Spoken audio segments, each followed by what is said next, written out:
Aujourd'hui, je veux partager comment j'ai involontairement mis fin à mon mariage lorsque j'ai pillé mes vœux. J'ai rencontré ma fiancée dans un cadre de groupe par l'intermédiaire de nos collègues. Un de nos amis communs, David, était mon meilleur ami, et c'était génial de le voir s'entendre avec la fille avec qui je sortais et à qui je l'ai demandé en mariage. Ma fiancée était ravie quand j'ai demandé à David d'être mon témoin, et je n'y ai pas beaucoup pensé à l'époque. En y repensant, j'ai remarqué son excitation, mais je n'ai pas pensé à lui demander pourquoi. Avance rapide jusqu'à la semaine précédant notre mariage, et ma future femme, Bryant, était particulièrement excitée et collée à son téléphone. J'ai supposé que tout était lié à l'organisation du mariage, car elle s'arrêtait souvent et me demandait de choisir entre deux options. Bien que ces décisions soient triviales pour moi, j'ai accepté ses choix pour la garder heureuse. Avec le recul, je soupçonne qu'elle fabriquait des raisons de me parler pour que je ne la soupçonne pas de communiquer avec mon témoin. Il est intéressant de noter qu'elle et moi avons eu nos enterrements de vie de garçons respectifs le même soir. Lorsque mon témoin m'a appelé pour m'informer qu'il ne pouvait pas se rendre à l'enterrement de vie de garçon qu'il avait prévu pour moi, j'ai été extrêmement déçue. Il a expliqué que sa mère avait été hospitalisée de manière inattendue et qu'il avait besoin d'être à ses côtés. C'était une situation pardonnable, et je ne soupçonnais ni ne doutais de sa parole. Heureusement, j'avais encore un groupe d'amis avec moi, et nous avons passé un bon moment ensemble ce soir-là. Nous avons joué au basket à l'extérieur, puis nous nous sommes nettoyés et nous nous sommes dirigés vers un salon haut de gamme du centre-ville. Je me sentais comme un roi, et j'espérais que mon fiancé se sentait tout aussi heureux et excité à l'idée de notre mariage à venir. À ce moment-là, mon fiancé et moi vivions déjà ensemble, et nous avions fait un pacte pour nous abstenir de relations sexuelles pendant un mois avant le mariage. Je n'avais aucune idée à quel point ce serait difficile. Chaque nuit, nous dormions à tour de rôle sur la perle coulissante du salon. Quand je suis arrivée à la maison un soir, mon fiancé était déjà au lit, l'air paisible et angélique. Il était clair qu'elle avait passé une soirée amusante.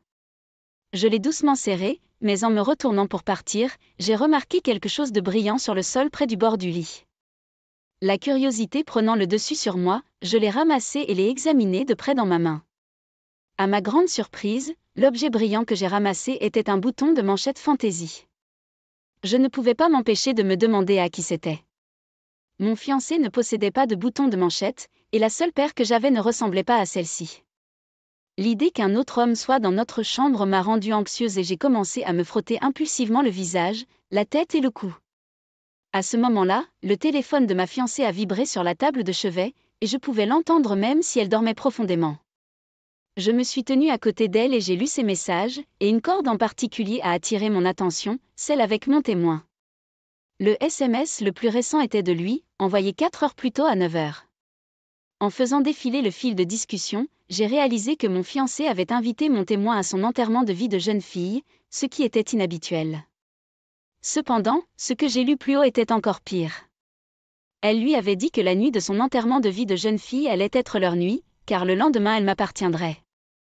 Il lui avait demandé s'il pourrait un jour la voir à nouveau, ce à quoi elle avait répondu que s'il la tentait suffisamment, il pourrait s'en tirer. Des messages des mois précédents montraient comment leur conversation était passée de strictement platonique à dragueuse. Il avait commencé à poser des questions sur son corps et elle avait commencé à lui envoyer des photos d'elle-même. Ils avaient prévu de passer du temps ensemble un jour où je pensais qu'elle était au travail, puis il lui a envoyé un message pour lui demander s'ils auraient dû le faire. Sa réponse a été « Je n'ai jamais été aussi sûre de rien, juste comme ça ». En 1 heure, je suis passée d'un homme heureux sur le point d'être marié à un imbécile au cœur brisé qui complote pour se venger. J'ai pris 6 captures d'écran des pires messages qu'ils avaient envoyés, dont la gravité s'est évidemment intensifiée. Mon plan était de lire ces messages lorsque je devais lire mes vœux. Cela allait être terrible. Tout comme ce qu'elle m'avait fait était terrible. J'ai effacé toutes les preuves de mon enquête et j'ai pris un somnifère pour me reposer. Le lendemain matin, je me suis réveillée pour constater que mon fiancé avait déjà laissé une note manuscrite expliquant qu'elle était allée se faire coiffer et maquiller. L'idée de devoir me tenir à côté d'un tricheur le jour de mon mariage m'a rendue amère. Elle ne me manquait plus et je ne voulais plus qu'elle s'excuse. J'étais prêt à mettre fin aux choses parce que je ne pouvais pas croire à quel point elle avait trahi mon amour. Elle était la seule pour moi, mais je n'étais qu'une des deux pour elle. Je me suis habillée de mes plus beaux atours, mes cheveux étaient impeccablement coiffés et je sentais même merveilleusement bon. Une partie de moi avait l'impression que tout cela n'avait servi à rien, mais j'ai réussi à me convaincre que cela en valait la peine. Bien que j'ai envisagé de parler de mes projets à mon père, j'ai finalement décidé de ne pas le faire parce que je ne voulais pas qu'il m'en dissuade ou en informe les autres. À ce moment-là, mon ami le plus proche m'a envoyé un message pour me demander si j'étais en route pour le lieu. Une fois arrivé, il m'attendait dehors, habillé à neuf. Bien qu'il ait l'air impeccable, la seule chose à laquelle je pensais était de savoir s'il s'était souvenu de porter des boutons de manchette. Prenant un risque, j'ai faim de savoir et je l'ai informé qu'il en manquait un. Bien que je ne puisse pas le discerner avec certitude, il était clair qu'il était décontenancé. J'ai remarqué son embarras et je me suis senti un peu mal à l'aise moi-même. Il a expliqué qu'il avait dû l'égarer alors qu'il était accroché à quelque chose. Curieux, j'ai demandé à inspecter le bouton de manchette qu'il portait au cas où je trouverais sa correspondance. Son cœur battait la chamade et il transpirait abondamment à ce moment-là. J'ai trouvé son malaise amusant mais j'ai décidé de le jouer cool. Alors qu'il me révélait le bouton de manchette, je me suis rendu compte qu'il correspondait exactement à celui que j'avais dans ma poche à ce moment précis. Je le regardais avec une expression grave, luttant pour contenir mon envie de crier ou de le frapper pour sa tromperie. Il a remarqué mon malaise et m'a demandé si j'allais bien. Me secouant hors de mes pensées, je me forçai à sourire et le rassurer en lui disant que j'allais bien. Après tout, c'était le jour de mon mariage. Je lui ai donné une tape ludique dans le dos, le faisant sursauter, et je me suis dirigée vers le alors que les mêlées fastidieuses et la grande procession se déroulaient, j'ai réalisé que je n'avais plus jamais voulu avoir un mariage conventionnel. Toute l'affaire semblait ridicule et dénuée de sens. C'est à ce moment-là que ma future femme a fait son entrée dans l'allée. Elle était magnifique et tous les souvenirs de notre voyage ensemble me sont revenus. La situation était incroyablement injuste et je me suis retrouvée à pleurer de manière incontrôlable. Ceux qui m'entouraient semblaient remarquer mon malheur et mes larmes. J'étais dévastée, luttant pour contenir mes sanglots jusqu'à ce que le célébrant me demande de réciter mes vœux. C'était ma chance. Alors que je commençais à lire à haute voix les messages échangés entre mon fiancé et James, j'ai cité les dates et heures précises de chacun. Au début, c'était gênant avec tout le monde qui attendait patiemment que j'arrive au point. Cependant, en continuant à lire les messages de flirt, il est devenu évident qu'aucun d'eux ne serait fier de sa conduite. Alors que je continuais à lire les messages explicites à haute voix, les invités présents ont commencé à se tortiller mal à l'aise, se regardant les uns les autres alors que tous les yeux étaient fixés sur eux. Ma fiancée est devenue de plus en plus agitée, exigeant de savoir ce que je faisais et ce que je lisais. Après avoir lu un autre texte, elle m'a imploré d'arrêter. Cependant, j'ai commencé à réciter les messages très inappropriés dans lesquels James exprimait son désir d'être à nouveau en elle. Et mon fiancé l'a invité parce que j'avais quitté la maison. La pièce a éclaté en un bourdonnement de conversations feutrées et mon fiancé a tenté de me prendre mon téléphone. Soudain, mon témoin est sorti en trombe, suivi de 5 de mes garçons d'honneur.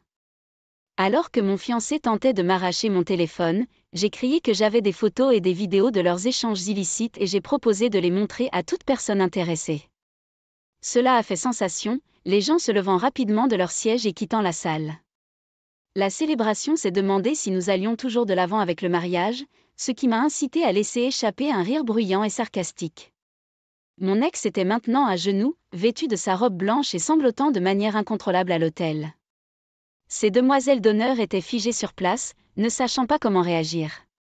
Peut-être que certains d'entre eux avaient déjà soupçonné qu'elles couchaient avec James ou avaient été témoins de leur flirt. J'ai eu une grande satisfaction à voir que personne ne s'est précipité pour la consoler ou la faire se sentir mieux. Je suis sortie pour vérifier mon témoin, seulement pour trouver sa voiture entourée des 5 garçons d'honneur qui lui criaient dessus et lui hurlaient dessus pour sa trahison. À ce stade, j'étais épuisée par tout le drame et je voulais juste me reposer. Ma tête battait la chamade. J'avais l'impression d'avoir déjà pris ma revanche et j'avais juste besoin de faire une sieste. Je leur ai demandé de le laisser partir et de reculer, réalisant que le garder là-bas ne résoudrait rien. Ils se sont retirés à contre-séhur, et alors qu'ils le faisaient, ma future épouse, Bryant, est sortie en courant de la salle avec ses demoiselles d'honneur, l'évitant et la condamnant pour être une personne terrible. Elle a couru derrière la voiture de mon témoin, avec ses demoiselles d'honneur qui la poursuivaient et la traitaient de personne terrible. Après environ 10 mètres, le témoin l'a remarquée dans le miroir et s'est arrêté. Elle est montée dans la voiture et ils sont partis. Quand je me suis retournée, j'ai vu que la plupart de nos invités regardaient la scène se dérouler. Beaucoup d'entre eux sont venus me voir, m'offrant des câlins et des conseils. C'était étrange, presque comme une séance de conseil en deuil avec un mélange de notre famille et de nos amis. Cependant, mon expiation avait perdu le soutien et le contact des personnes sur lesquelles elle comptait autrefois et qu'elle connaissait si bien. Ils ont déménagé ensemble dans un nouvel état, mais leur cohabitation n'a duré qu'1 an. Par la suite, mon ancienne partenaire est retournée chez ses parents, qui étaient déçus et désobligeants. C'était une perte de temps colossale. Malgré tout cela, elle a tenté de solliciter un autre rendez-vous avec moi, mais j'ai jugé ses actions folles. Quant à mon ami le plus proche, je n'ai reçu aucune communication, mais je m'en contente. Je ne peux plus entretenir d'amitié avec lui de toute façon. Heureusement, mes amis et ma famille m'ont soutenu et m'ont découragé de perdre espoir ou de devenir excessivement découragé. Bien que je n'ai pas recommencé à sortir avec quelqu'un, j'ai rencontré une femme merveilleuse que j'ai l'intention d'inviter à sortir. Il est difficile d'imaginer que quelqu'un puisse m'accepter pour ce que je suis exclusivement. C'est parce que mon ancien partenaire m'a inculqué une graine d'incertitude. Pour lutter contre cette insécurité, je préfère prendre mon temps pour établir des relations étroites avec les autres. Je leur demande tout ce que j'ai besoin de savoir et je partage mes expériences personnelles avec eux, afin qu'ils comprennent mon point de vue. Oh, ma réaction a été de stupéfaction. Il est rare que des individus endurent un tel degré de stress, comme vous l'avez fait. J'admire votre ténacité et votre courage dans la collecte et la lecture des messages à haute voix lors du mariage. Je pense que c'était la méthode la plus efficace pour que votre ex-partenaire apprenne de son erreur. Je suis ravie d'apprendre que vous avez reçu un soutien substantiel ce jour-là et au-delà. C'est épouvantable que votre meilleur ami et fiancé de tous les gens vous trahisse de cette manière. Cependant, j'ai trouvé votre histoire captivante, d'autant plus que leur union a été de courte durée, bien qu'ils aient échappé aux critiques ensemble. Cela a dû être une source supplémentaire de remords pour eux deux. À ce moment-là, ils ont probablement réalisé qu'ils avaient non seulement ruiné la vie de ceux dont ils s'occupaient, mais aussi la leur. Il semble que vous possédiez la capacité de progresser et d'aller de l'avant. Merci, d'avoir partagé votre expérience avec nous. Nous vous apprécions, vous et votre rétablissement émotionnel inébranlable.